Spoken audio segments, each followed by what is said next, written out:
All right, you guys. Okay, here we go again. Realize that I am not God, that I admit that I am powerless to control my tendency to do the wrong thing, and that my life is unmanageable. Happy are those who know that they are spiritually poor. Matthew 5:3. Step 1. We admitted that we were powerless over our addictions and our compulsive behaviors, and that our lives had become unmanageable. I know that nothing good lives in me, that is, in my sinful nature. For I have the desire to do what is good, but I cannot carry it out. Romans 7:18. Okay, so in essence, principle 1 is coming to an understanding that I am not God, that you are not God. So if you're here for the first time tonight, or maybe second or third, and you have not realized it, you're not God. So, surprise, you're not, okay? And neither am I. Whenever I wanted to stop my behavior, I couldn't.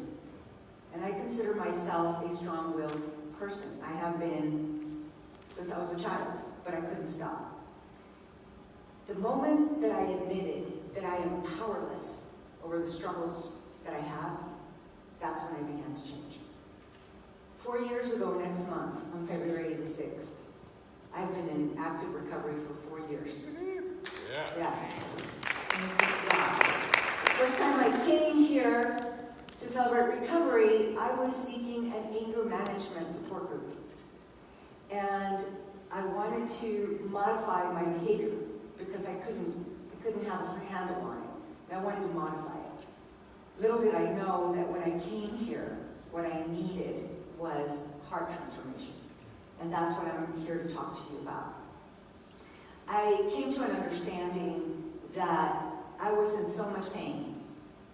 And the way that I was trying to control that pain, and the way that I was trying to control my life so that it would fit a mold, my mold, those things were no longer working. And I thought that all this power that I had, because in my compulsive behavior, I used violence to get my way. I used violence to control things. And so I got to a place where I thought, okay, this false sense of power that I think I have, it doesn't work. And so that's where the whole story began. So tonight, we're going to talk about 2 things that we need to stop doing and 2 things that we need to start doing. Are you guys ready? Yep. All right, so I'm going to just quickly pray because what I have to teach you here tonight is not easy, okay? Especially when I introduce this whole lesson. Did you know that you're not God? So let's just prepare for a sec. So just close your eyes real quick. Dear Heavenly Father, I thank you for every man and woman that's in this place. I thank you that you have brought us to a place where we are ready to surrender. We're on the edge of a breakthrough. And I just pray that you would empower us and that you would allow us to know that when we are obedient, that you can come and live in our lives and our hearts and make us powerful to do what you have called us to do. And so I just turn it over to you now, God, and I pray that you would speak through me in Jesus' name. Amen. Okay. So the first thing we're going to do is we're going to stop denying the pain. So this was one of the ones that I struggled with. So I would not allow anybody to know that I was in pain. I wouldn't. I was like, no, I got this. I'm okay. Are you all right? Yeah, I'm fine. I'm okay. And so I didn't know that whenever I did that, this was like canceling my feelings. Like I wasn't processing my feelings because I was denying that I had any. And the only reason why I denied it was because I was afraid to feel my feelings because I didn't trust them. And so when I behaved this way, I wasn't able to grow as a Christian. Because mind you, I was a Christian, but I was not surrendered to God. And we'll talk about that in a minute more. Denying that I had pain or that I was wounded, or that just isolated me from God, and it also isolated me from relationships. Because I wouldn't allow people to come close because I got this. If anybody comes close, then people would know that I have a great deal of dysfunction or that I was in pain. And so letting them too close to see what was inside, that was not happening. And so behaving this way only prolonged the pain and only caused me to be unhealthy for a longer period of time. And so, accepting principle 1, to me, I can only share my experience of the steps with you, and in hopes that you can listen to how I went through it, and that you can identify and say, well, she can change, I can change, because God does not make a difference between her and I. And so, I think that when I got to Celebrate Recovery, I didn't even know what a 12-step program was. I've said it before. But you know what? I was tired. I was tired. I had attempted so many things in order to control and manipulate my life that the moment that I thought, I can't handle it anymore, that's when things turned. And just that tiny little bit of saying, I don't think I can do this anymore, that's what brought about the change.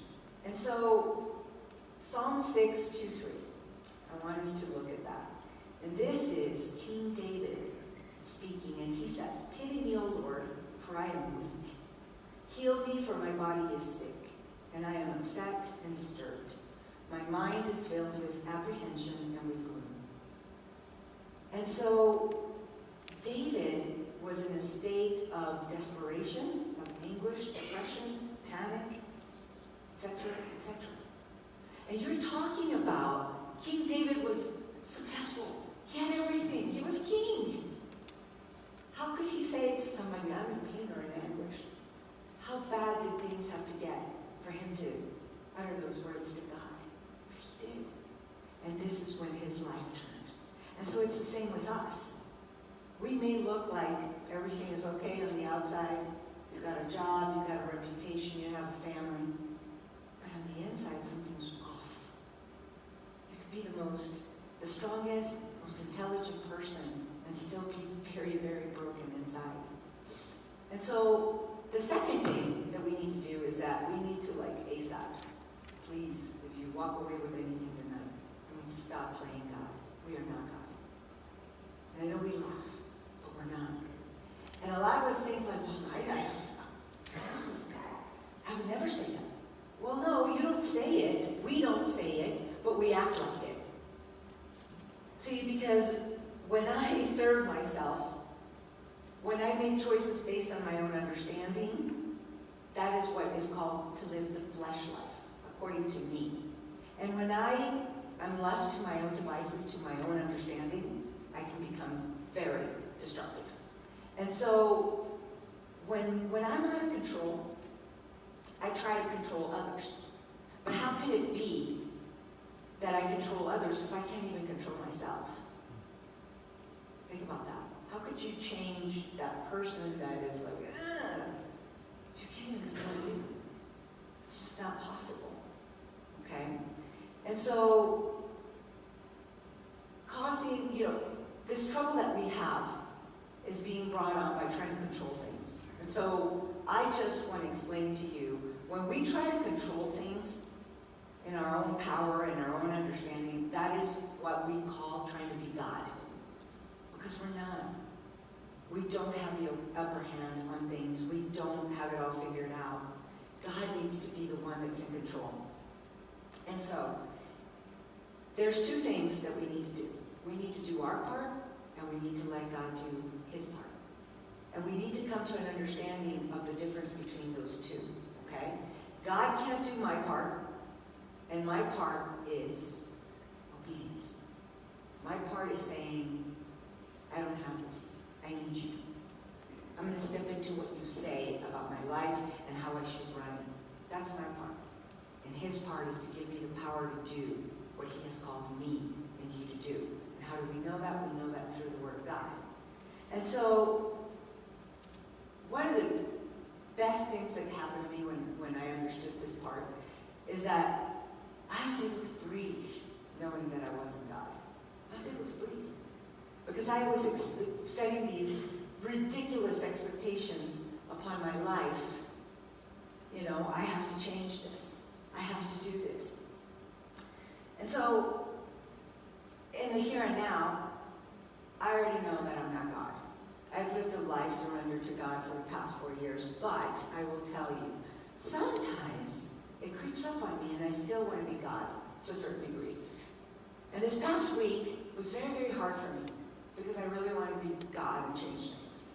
And so I went through a situation this week with one of my kids, a child that is sick, and just thinking about all the things that we could do to fix her, right, through medicine. And I'm in healthcare, so my mind, goes into different scenarios. And every scenario that I played and every solution that I think that we could bring to this problem only has a 50-50 chance. So anyway, I was talking to one of my colleagues earlier this week, and my colleague is an atheist, so he doesn't believe in God. I do. So we're having this conversation about my daughter, how's she doing, da-da-da. And so he says, you know what your problem is? And I'm like, what's my problem? And please enlighten me. And he says, your problem is that you know too much. He goes, you know too much and you're just overwhelmed by that knowledge. But don't you say you're a person of faith? Yeah. Well, shouldn't that be when your hope kicks in? And I just thought, wow. God just spoke to me through somebody that doesn't even believe in him. And this was God's way of reminding me, you can try to figure it out 24/7. You can just sit there and try, but you are not me.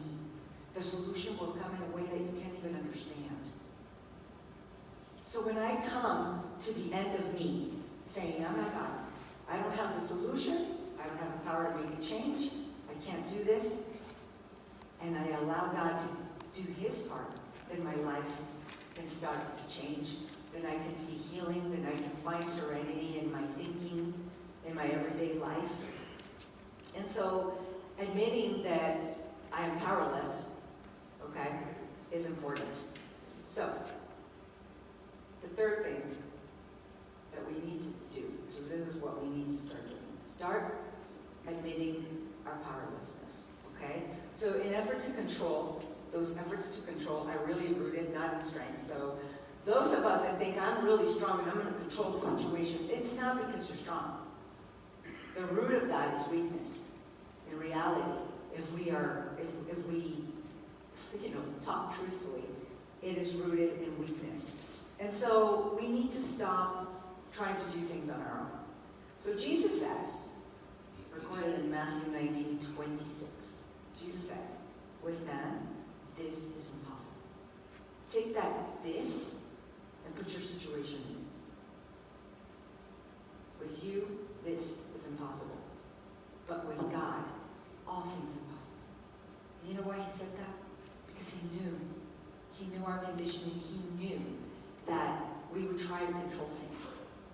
He knows us. That's why he said that. And that is why it's recorded. It is recorded in the Bible so that you and I can remember that there are things that you and I will have in life that are completely impossible to us. But guess what? With him, all things are possible. Are you depressed? Is your marriage on the rocks? Are your children out of control? Do you have someone that you love that is sick? Are you sick? Are you out of control? Is your life chaos? It is impossible for you. I'm going to tell you that right now. I'm sorry. It is. It's impossible for you. It's impossible for me to change. But nothing is impossible to God. Nothing. Because he's a master overturner of things. And that is the promise that we have.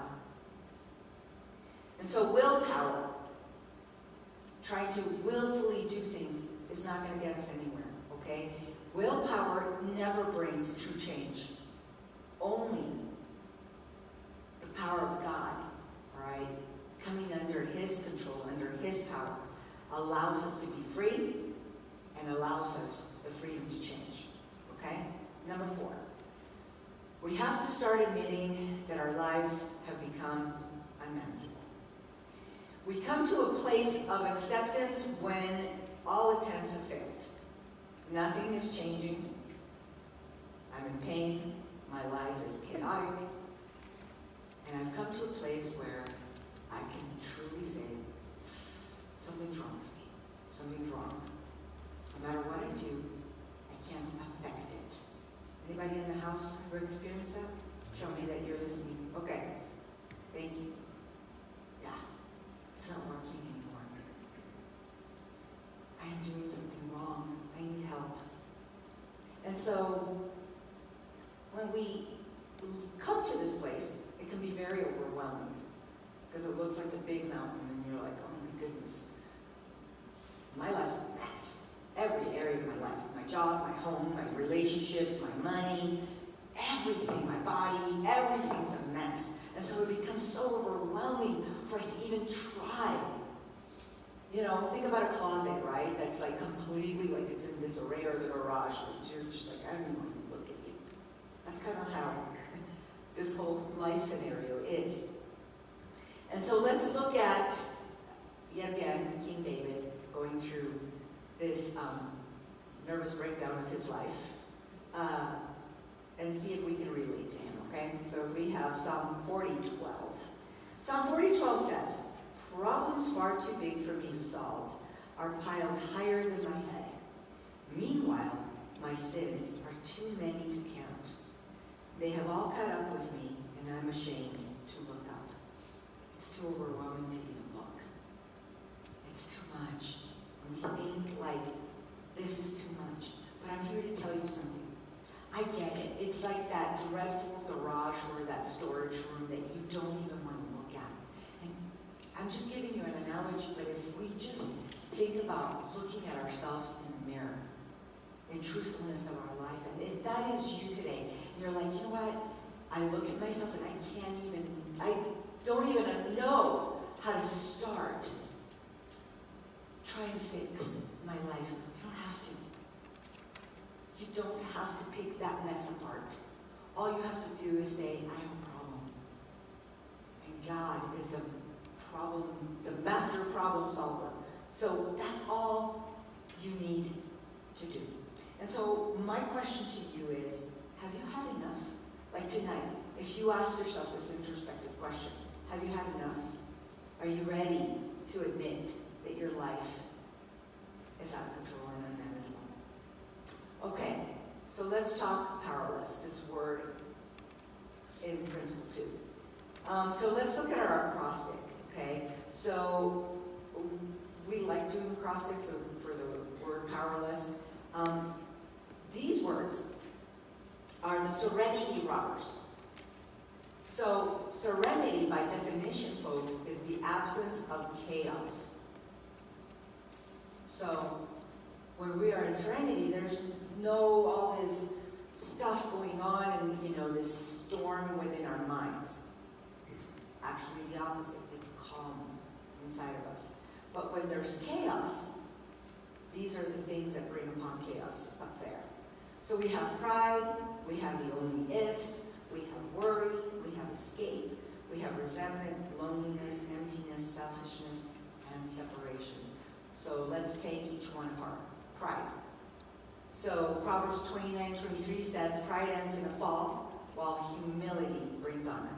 So when I think I have it all made and I think I'm all that, the fall is right around the corner.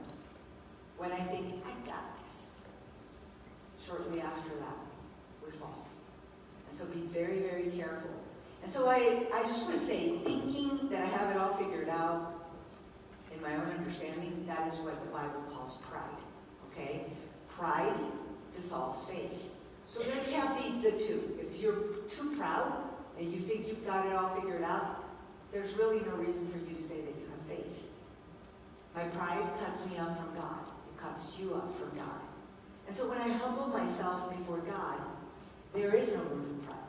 So when I say, I don't have this, that's being humble. Because a lot of us are like, I am humble.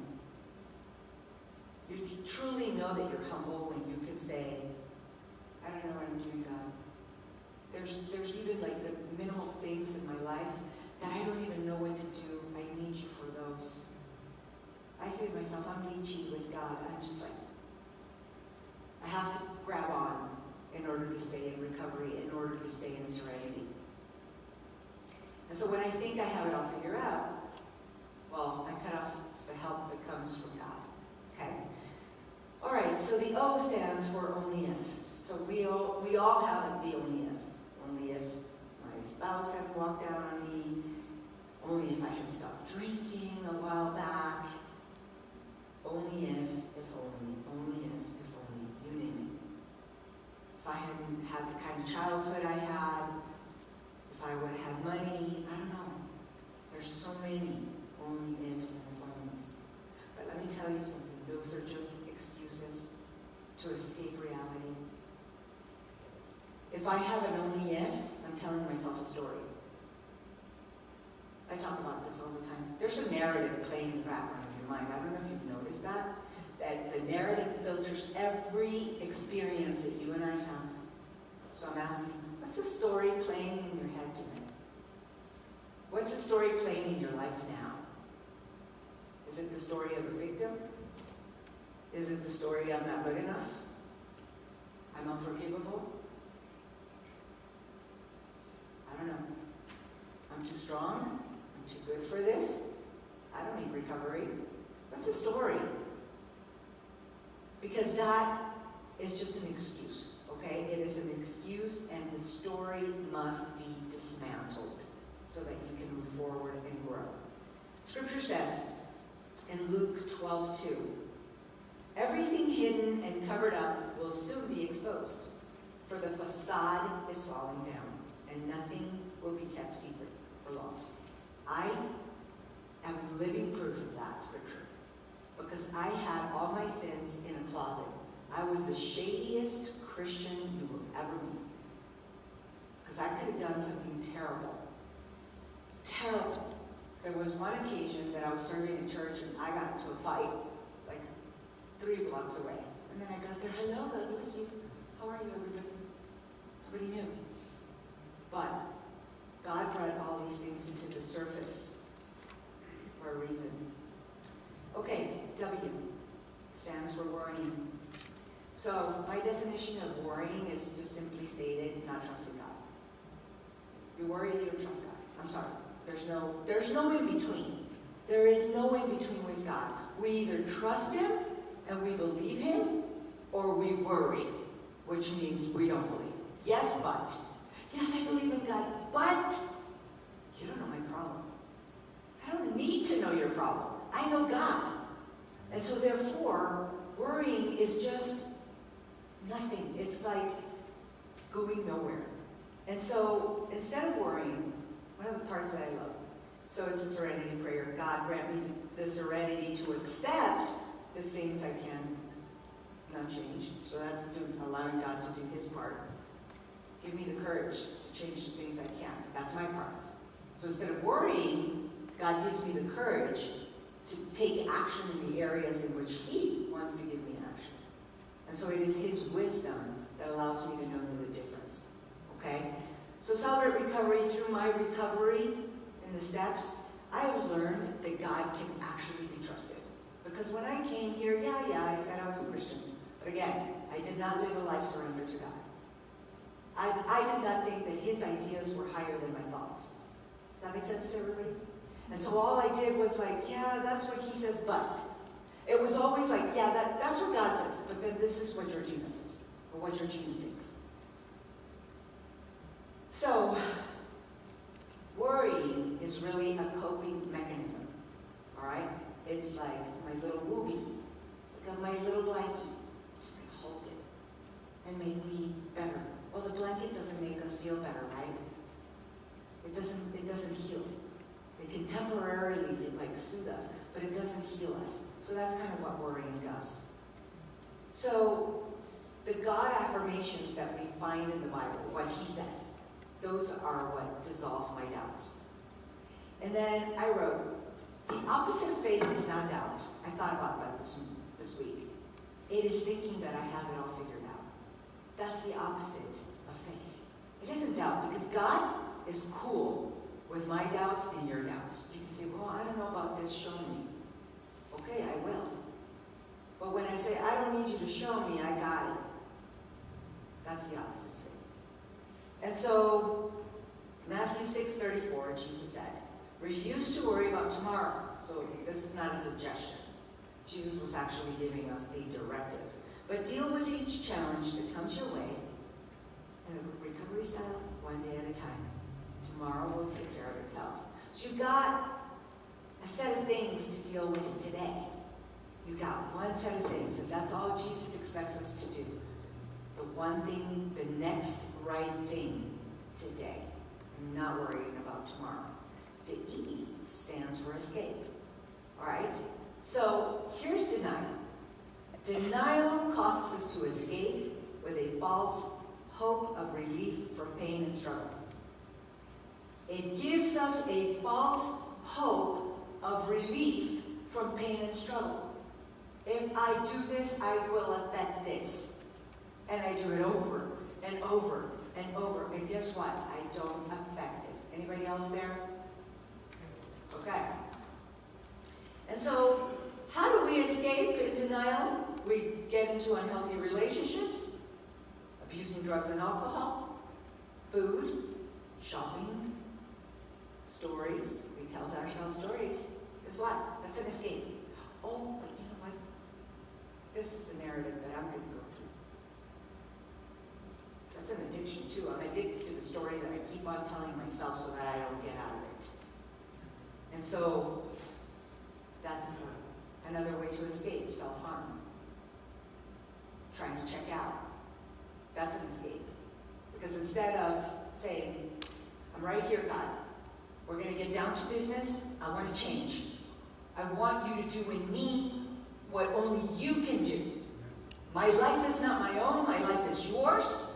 Whatever you want to remove, remove it. Whatever you want to give me, give me. But that is the place that where we come when we stop escaping. You know, sometimes we come to church or we come to celebrate recovery looking for God, when in reality God is there. We come here looking for ourselves. Just somebody show me a mirror so I can see what's going on with me. And I stop escaping and I just accept it. I don't have this together. And so the only way that a human being can be restored and can find true freedom. So if you want to escape, when I wanted to escape, the only escape I had, the only freedom I got, was when I surrendered to God.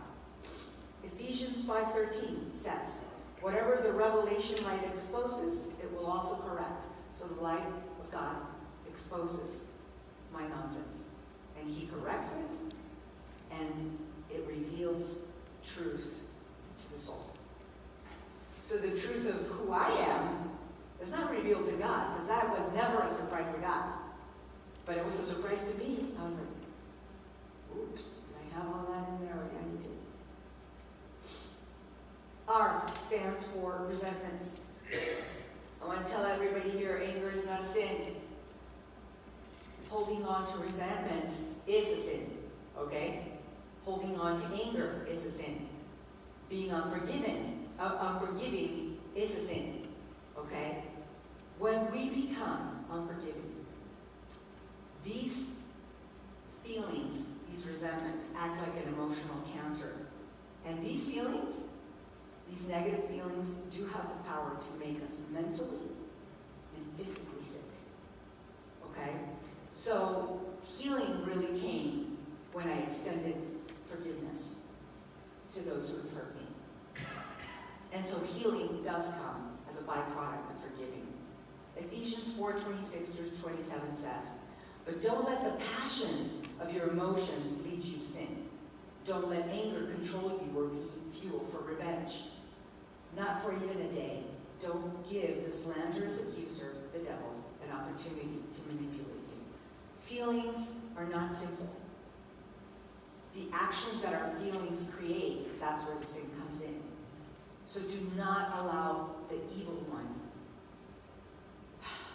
to manipulate you through your feelings. Every single emotion that you and I feel should be processed through prayer.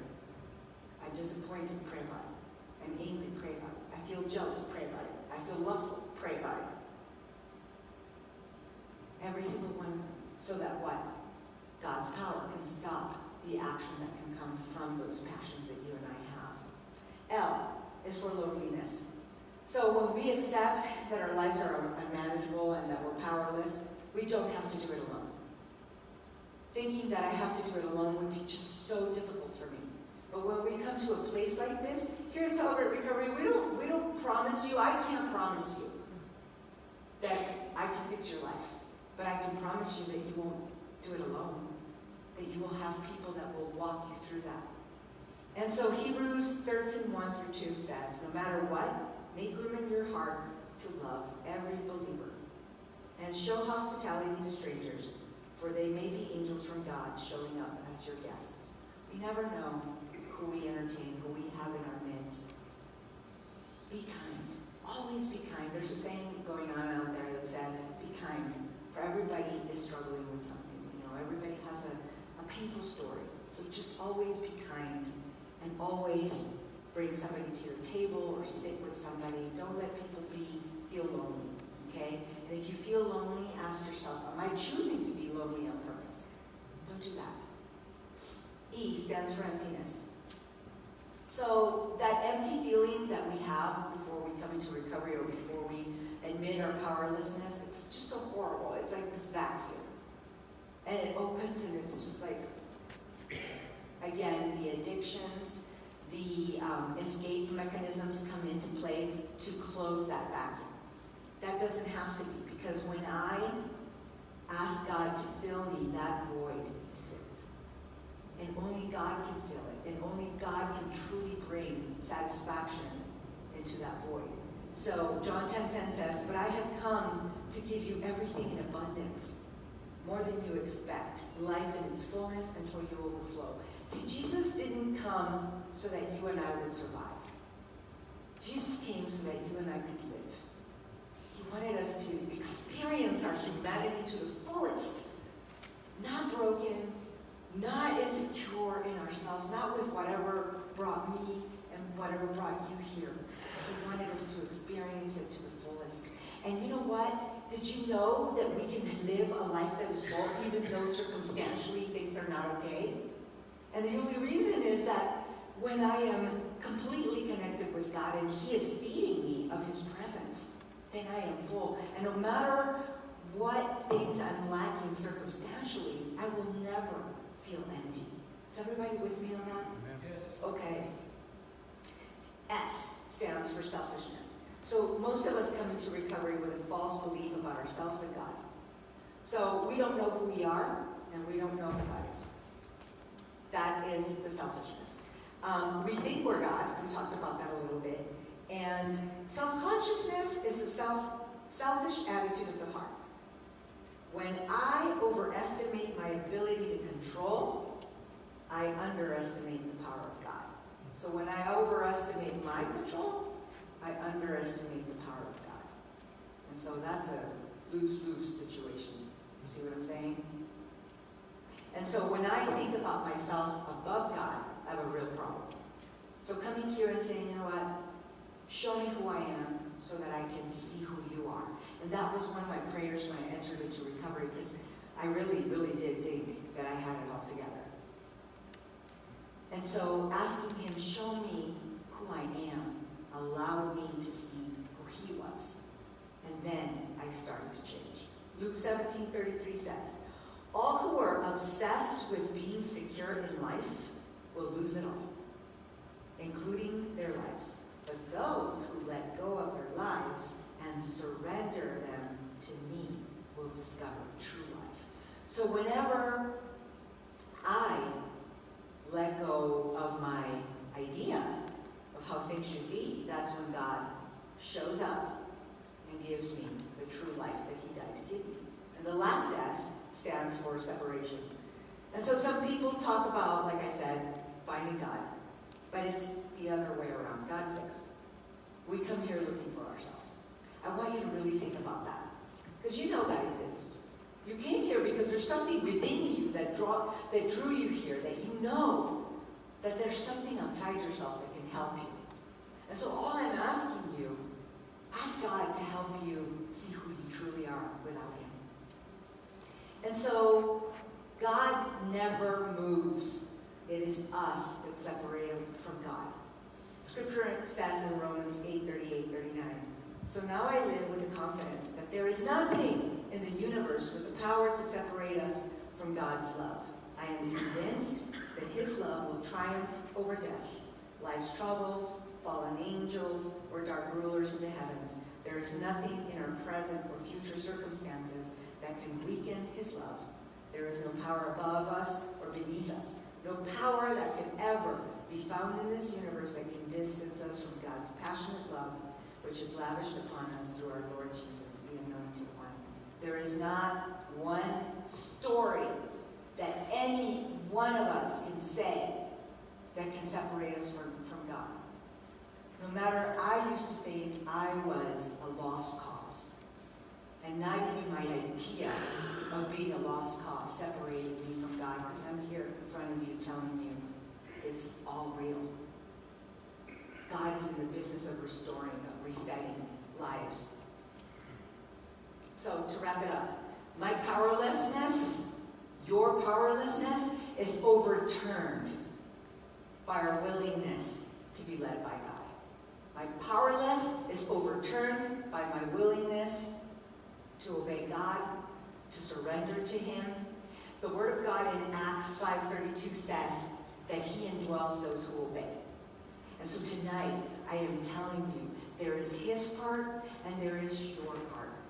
And your part is to obey. My part is to obey, to live surrendered. That is what you can do. So ask yourselves, am I truly ready for recovery? Do I want to stop denying the pain? Do I want to stop playing God? Am I ready to admit that I am powerless? Is my life unmanageable? And I just want you to know that the only power to change your life comes through God's grace. And so I urge you, all you have to do is say, I don't have this. It's as simple as that. I don't have this. And then he'll come into your life and overturn it by your willingness. It is my pleasure to share with you tonight. I pray that each and every one of you finds the courage to surrender to God, and that you can be healed and that you can